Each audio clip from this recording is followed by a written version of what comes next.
હવે બીજો રોપો થાય તો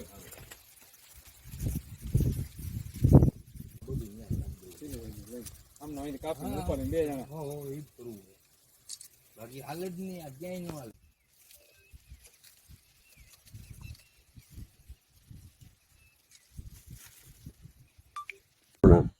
મારું નામ છે હરેશચંદ્ર વાડિયા. ભાદરકાંઠા ઉપલેટાની અંદર ભાદરકાંઠા વીડી વિસ્તારની અંદર અમારી બધા ખેડૂતોની જમીન આવેલી છે. અંદાજે અમારે આ કેળનું વાવેતર 500 થી 700 વીઘાની અંદર 35 થી 40 ખેડૂત કરીએ છીએ. એટલે અત્યારે અમારો આ પાક ઓલરેડી તૈયાર થઈ ગયો હતો. 2 દિવસ પહેલા જે વરસાદ અને પવનને હિસાબે અમારો જે તૈયાર થયેલો પાક તમે જોઈ શકો અત્યારે સંપૂર્ણપણે નાબૂદ થઈ ગયો, નિષ્ફળ થઈ ગયો છે. ગયા વખતે પણ અમારે એવું થયું હતું, જે તાવતે વાવાઝોડું હતું એ ટાઈમમાં અમારો પાક કમ્પ્લીટ થઈ ગયો હતો. એ ટાઈમમાં અમારે બધી નુકસાની હતી. આ આખા બગીચાની અંદર અત્યારે બધો પાક ફેલ થઈ ગયો છે. હવે કદાચ આમાં ઊભા છે 150-200 રોપા જેવું જ ઉભેલું છે, બાકી બધું નાશ થઈ ગયું છે.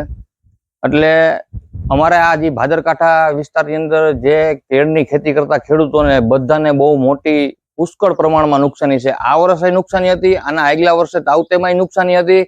એટલે એ ગણતરીથી અમારે વાત માનો ને કે 3 વર્ષ ઉપરા ઉપર નુકસાની. કારણ કે હજી આ બધું સાફ કરાવું છું. અત્યાર સુધીમાં અમે આ કેળને ખેતી કરવાની અંદર વીઘે 60-70 હજાર રૂપિયાનો ખર્ચો થાય છે.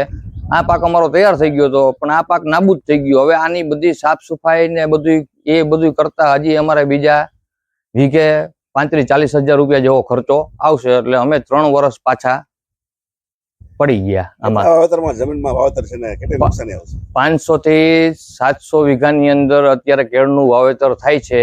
હવે એક ખેડૂતને વીઘે 50 થી 70 હજાર રૂપિયાનો ખર્ચો આવે છે.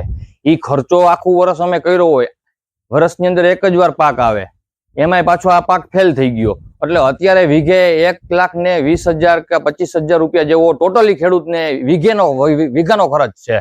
તો એવું 700 વીઘાનું વાવેતર છે, તો બધાયનો પાક ફેલ છે.